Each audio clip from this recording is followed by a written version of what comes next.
kita bertabaruk pada kitab Palu Suhur yang ditulis oleh Guru Agung.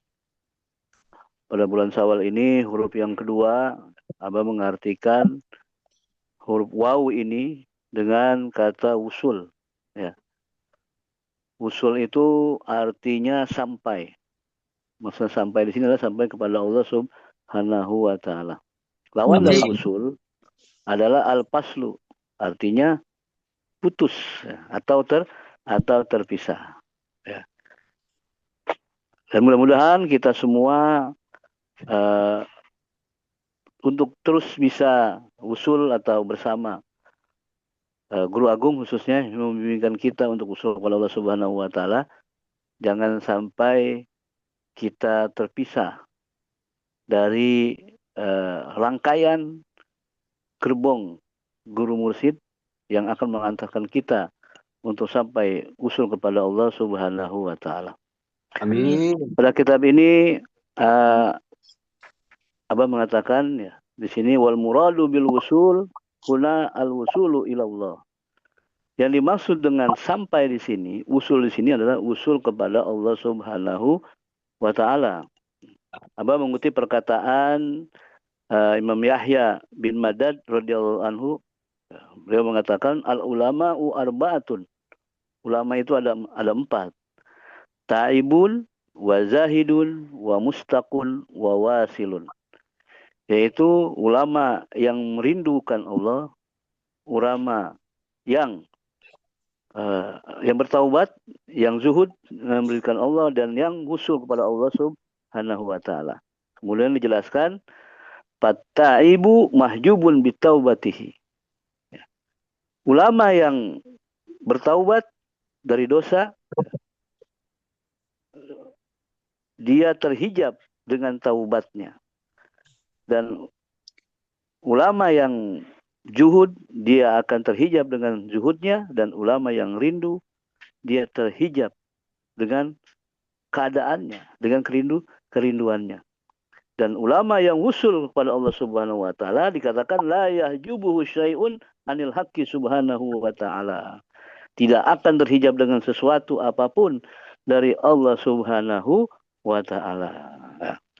Nah, untuk bisa sampai usul kepada Allah Subhanahu wa taala, ya, sepakat para ulama tasawuf, jalan usul ini hanya bisa dicapai dengan talqin untuk mendapatkan zikir, bimbingan zikir dari lisan Syekh Mursyid yang merupakan kalam Allah di bumi untuk menyampaikan kalimat zikir ini guna membimbing kita untuk usul kepada Allah Subhanahu wa taala. Dikatakan wala yasilu ahadun ila Allah taala illa bi zikrihi fi kulli lamhati wa nafasin bi adadi kulli ma'lumin fi kulli halin wa fi kulli mahallin wa ahwalin. Ya. Tidak akan sampai seseorang kepada Allah Subhanahu wa taala kecuali dengan berzikir kepada Allah Subhanahu wa taala fi kulli lamhatin, pada setiap kedipan matanya, wa nafasin, pada setiap tarikan napasnya, dengan jumlah yang sudah diketahui pada setiap keadaan, pada setiap kondisi, dan pada setiap tempat di mana saja kita berada, kita berzikir kepada Allah Subhanahu wa taala. Inilah Amin. zikir yang utama, yaitu zikir khofi. Ya. Pada setiap tarikan napas kita, ya. Dalam ilmu biologi, setiap manusia itu jumlah atau bernapas dalam sehari, dalam satu hari itu antara 17.000 sampai 30.000 kali. Artinya kalau setiap napas kita ini ya diisi dengan zikir hobi, berarti dalam satu hari kita sudah berzikir hobi itu 17.000, antara 17.000 sampai 30.000. Ya. Inilah yang dikatakan dalam Al-Quran, sebagaimana kita diberi pengetahuan oleh Allah Subhanahu wa taala, ya, bahwa orang yang sudah bisa berzikir seperti ini, ya, yang berzikir fi kulli lamhati wa nafasin bi ada di kulli ma'lumin fi kulli halin wa fi kulli mahallin wa ahwalin, dan dikatakan tidak tergantung pada tempat, tidak la bi adadin, Tidak bergantung pada tempat, tidak bergantung pada jumlah, dan tidak bergantung pada waktu kapan saja. Inilah yang disebut dengan ulil albab. Sebagaimana Allah berfirman, allazina yazkuruna allaha qiyaman wa qu'udan wa ala junubihim wa yatafakkaruna fi khalqis samawati wal ard. Ya, ini definisi ulul albab adalah orang yang selalu berzikir kepada Allah Subhanahu wa taala dalam keadaan berdiri, dalam keadaan duduk, dan keadaan berbaring. Wa yatafakkaruna fi khalqis samawati wal ard. Baru setelah berzikir berpikir tentang ciptaan Allah Subhanahu wa taala. Jadi dari ayat ini orang yang ulil albab atau ahli ilmu, orang pintar itu adalah orang yang bisa berzikir dalam keadaan duduk, berdiri, dan berbaring. Di sini disebutkan dulu zikir dulu. Orang yang berzikir dulu baru berpikir. Jadi kalau ingin berpikir, zikir dulu. Dan kalau ingin berzikir, jangan mikir-mikir. Jadi landasan pikiran kita ini didasari oleh zikir kepada Allah Subhanahu wa taala. Makanya pengarsa Abah memfatwakan kepada para mubalik, pada wakil talqin, pada kiai, ya. Kalau setelah memberi khidmat ilmiah, setelah memberi ilmunya kepada para ikhwan dan akhwat dalam acara-acara manakib, pulangnya harus sholat dulu, zikir. Abah tidak mengharuskan baca lagi kitabnya, baca lagi buku-bukunya, tapi Abah mengharuskan kita zikir kepada Allah Subhanahu wa taala. Zikir yang banyak. Karena apa? Untuk recharge, ya. Recharge lagi tuh. Yang tadi ilmu kita sudah diberikan, ya, supaya nambah lagi, nambahnya dengan zikir. Maka dari banyak berzikir kepada Allah Subhanahu wa taala ini, ya, banyak orang yang sampai pada pemahamannya, sampai kepada ilmu hakikat kepada Allah Subhanahu wa taala. Jadi usul di sini bukannya jasad kita sampai kepada Allah Subhanahu wa taala, tapi kita bisa sampai mengetahui ilmu hakikat tentang sifat-sifat Allah Subhanahu wa taala. Dengan zikir ini kita bisa menghadirkan muhadarah, ya, menghadirkan hati kita, ya, dengan zikir khofi. Baru setelah kita muhadarah, setelah kita hadir, ya, terjadi mukasyafah, tersingkap rahasia-rahasia. Nah, setelah mukasyafah baru musyahadah. Ya, ibarat orang bertamu, hadir dulu, datang dulu ke rumah orang yang akan ditemuin. Nah, muhadarah, kemudian mukasyafah, dibukakan pintunya oleh tuan rumah. Setelah dibukakan, baru terjadilah musyahadah. Bisa melihat tuan, bisa melihat tuan rumah. Ya.